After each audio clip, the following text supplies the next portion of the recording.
ଜୀବନର ମୂଲ୍ୟ। 4ଟି ଦୀପ ଏକ ପ୍ରେରଣାଦାୟକ କାହାଣୀ ଯାହା ଜୀବନର ମୂଲ୍ୟାଙ୍କନ କରିଥାଏ। 4 ଜଣ ଦୀପକ ନିଜ ନିଜ ମଧ୍ୟରେ କଥାବାର୍ତ୍ତା କରୁଥିଲେ। ପ୍ରଥମ ଦୀପ କହିଲା, ମୁଁ ସବୁବେଳେ ବଡ଼ ହେବାକୁ ଚାହୁଁଥିଲି, ମୁଁ ଏକ ସୁନ୍ଦର ଏବଂ ଆକର୍ଷଣୀୟ ପାତ୍ର ହେବାକୁ ଚାହୁଁଥିଲି, କିନ୍ତୁ ମୁଁ କଣ କରିପାରିବି, ମୁଁ ଏକ ଛୋଟ ଦୀପ ହୋଇଗଲି। ଦ୍ୱିତୀୟ ଦୀପ କହିଲା, ମୁଁ ମଧ୍ୟ ଏକ ମହାନ ମୂର୍ତ୍ତି ହେବାକୁ ଚାହୁଁଥିଲି ଏବଂ ଜଣେ ଧନୀ ବ୍ୟକ୍ତିଙ୍କ ଘରର ସୌନ୍ଦର୍ଯ୍ୟ ବୃଦ୍ଧି କରିବାକୁ ଚାହୁଁଥିଲି, କିନ୍ତୁ ମୁଁ କଣ କରିପାରିବି, କୁମ୍ଭାର ମୋତେ ଏକ ଛୋଟ ଦୀପ କରି ତିଆରି କଲା। ତୃତୀୟ ଦୀପ କହିଲା, ମୁଁ ପିଲାଦିନୁ ଟଙ୍କାକୁ ଭଲ ପାଏ। ମୋର ଇଚ୍ଛା ଥିଲା ମୁଁ ଏକ ପିଗି ବ୍ୟାଙ୍କ ହୋଇଥାନ୍ତି କି ଯାହା ଦ୍ୱାରା ମୁଁ ସବୁବେଳେ ଟଙ୍କାରେ ପରିପୂର୍ଣ୍ଣ ରହିଥାନ୍ତି, କିନ୍ତୁ ଦୀପ ହେବା ମୋ ଭାଗ୍ୟରେ ଲେଖାଥିଲା। ଚତୁର୍ଥ ଦୀପକ ନୀରବରେ ସେମାନଙ୍କ କଥା ଶୁଣୁଥିଲା। ସେମାନଙ୍କର ପ୍ରତିକ୍ରିୟା ଦେବା ପରେ 3 ଜଣ ଦୀପକ ଚତୁର୍ଥ ଦୀପକଙ୍କୁ ତାଙ୍କ ଜୀବନ ବିଷୟରେ କିଛି କହିବାକୁ କହିଲେ। ଚତୁର୍ଥ ଦୀପ କହିଲା, ଭାଇମାନେ, ଯେତେବେଳେ କୁମ୍ଭାର ମୋତେ ତିଆରି କରୁଥିଲା, ମୁଁ ବହୁତ ଖୁସି ଥିଲି କାରଣ ସେ ମୋତେ ତିଆରି କରିବା ସମୟରେ ଖୁସି ଥିଲା।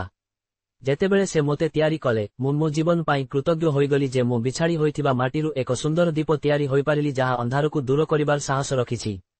ମୁଁ ସେହି ସାହସୀ ଦୀପ ଯାହା ଜଳିଲେ ଅନ୍ଧାର ଦୂର ହୋଇଯାଏ। ମୁଁ ସେହି କୁମ୍ଭାରଙ୍କ ପ୍ରତି କୃତଜ୍ଞ ଯିଏ ମୋତେ ଏପରି ଆକାର ଦେଇଛନ୍ତି ଯେ ମୁଁ ମନ୍ଦିରରେ ଭଗବାନଙ୍କ ସମ୍ମୁଖରେ ଜଳୁଛି।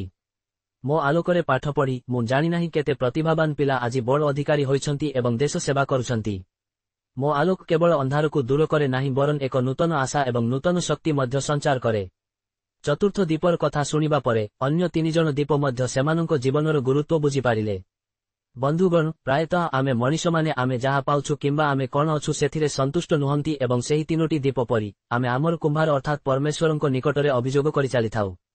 କିନ୍ତୁ ଯଦି ଆମେ ଭଲ ଭାବେ ଦେଖିବା, ତେବେ ଆମର ଜୀବନ ନିଜେ ବହୁତ ଗୁରୁତ୍ୱପୂର୍ଣ୍ଣ ଏବଂ ଆମେ ଯାହା ଅଛୁ ସେହି ରୂପରେ ଏହି ଜୀବନକୁ ଅର୍ଥପୂର୍ଣ୍ଣ କରିପାରିବା। ତେଣୁ ଚତୁର୍ଥ ଦୀପ ପରି ଆମକୁ ମଧ୍ୟ ଆମ ପାଖରେ ଯାହା ଅଛି ସେଥିରେ ସନ୍ତୁଷ୍ଟ ରହି ଆମର ସର୍ବୋତ୍ତମ ଜୀବନ ବଞ୍ଚିବାକୁ ଚେଷ୍ଟା କରିବା ଉଚିତ। ଏହି କାହାଣୀଟି ଆପଣଙ୍କୁ କେମିତି ଲାଗିଲା ଏବଂ କଣ ଶିକ୍ଷା ପାଇଲେ, କମେଣ୍ଟ କରି ନିଶ୍ଚୟ ଜଣାନ୍ତୁ। ଆଗକୁ ଏହିପରି ଶିକ୍ଷାପ୍ରଦ କାହାଣୀ ଶୁଣିବା ପାଇଁ ଆମର ଓମ୍ଫେମ୍ ଚ୍ୟାନେଲ ସହିତ ଯୋଡ଼ି ରୁହନ୍ତୁ ଏବଂ କାହାଣୀଗୁଡ଼ିକୁ ନିଜ ପ୍ରିୟଜନ ସାଙ୍ଗସାଥୀ ମାନଙ୍କୁ ସେୟାର କରନ୍ତୁ। ଧନ୍ୟବାଦ।